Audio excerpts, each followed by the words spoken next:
2 దశాబ్దాలకు పైగా ఒడిశాలో ఆ పార్టీదే అధికారం. ఆ నేతే ముఖ్యమంత్రి. వివాదాలకు తావు లేకుండా, అవినీతి ఆరోపణలకు ఆస్కారం లేకుండా ఎదురులేని పాలన సాగిస్తున్నారు నవీన్ పట్నాయక్. ఇప్పుడు ఆయనను అంతమోదించేందుకు కుట్ర జరుగుతుందనే సందేహాలు వినిపిస్తున్నాయి. నిజంగానే ఆయన హత్యకు కుట్ర జరుగుతోందా? తమిళనాడులో నాటి ముఖ్యమంత్రి జయలలిత తరహాలో ఆయన్ను అంతమోదించేందుకు సన్నిహితులే ప్రయత్నం చేస్తున్నారా? ఈ మాటలు ఏకంగా ప్రధాని మోదీ నోటి నుంచి రావడంతో దేశవ్యాప్తంగా చర్చకు దారితీసింది.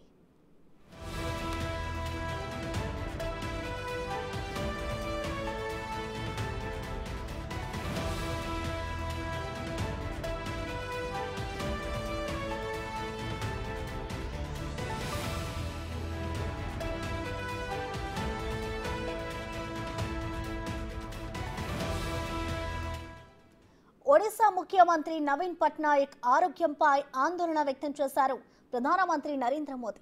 రాష్ట్రంలో బీజేపీ ప్రభుత్వం ఏర్పాటైతే ఆయన ఆరోగ్య పరిస్థితి క్షీణించడంపై ఓ ప్రత్యేక కమిటీతో దర్యాప్తు చేయిస్తామని హామీ ఇచ్చారు.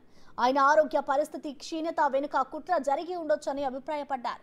నవీన్ పట్నాయక్ సన్నిహితుడు తమిళనాడుకు చెందిన వీకే పాండియన్ను పరోక్షంగా ఉద్దేశిస్తూ రాష్ట్రానికి ఒడిశా ముఖ్యమంత్రే కావాలని ప్రజలు అనుకుంటున్నారన్నారు. అందుకే 25 ఏళ్ల బీజేడీ పాలనను అంతం చేయాలని నిర్ణయించుకున్నారని మోదీ తెలిపారు. जब बीजेपी की सरकार बनेगी, भाजपा की सरकार बनेगी और उड़िया मुट्ठी में से निकला कोई बेटा या बेटी 10 जून को शपथ लेने वाला है।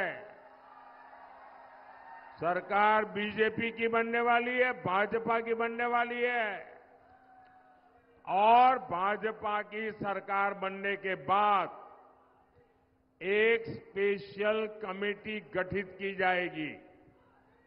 ये कमेटी जांच करेगी कि अचानक नवीन बाबू की तबीयत 1 साल में ऐसे कैसे गिर गई, ऐसी खराब कैसे हो गई, और जांच कर करके सारी सच्चाई देश और उड़ीसा के लोगों के सामने लाएगी।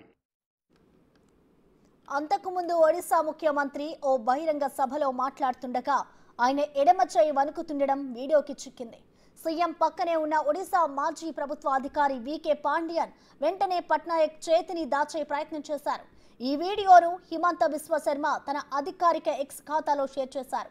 రాష్ట్ర భవిష్యత్ తనకు ఆందోళన కలిగిస్తోందని, నవీన్ బాబు చేతి కదలికలను కూడా వీకే పాండియన్ కంట్రోల్ చేస్తున్నారని శర్మ వ్యాఖ్యానించారు. తమిళనాడుకు చెందిన మాజీ బ్యూరోక్రాట్ ఒడిశా భవిష్యత్తును నిర్ణయించనుండడం ఊహకు కూడా అందడం లేదని, ఒడిశా పగ్గాలను తిరిగి ప్రజలకి అప్పగించేందుకు బీజేపీ కృతనిశ్చయంతో ఉందని శర్మ కామెంట్ చేశారు. దీంతో ఈ వివాదం రోజుకో వివాదంగా రాజుకుంటోంది.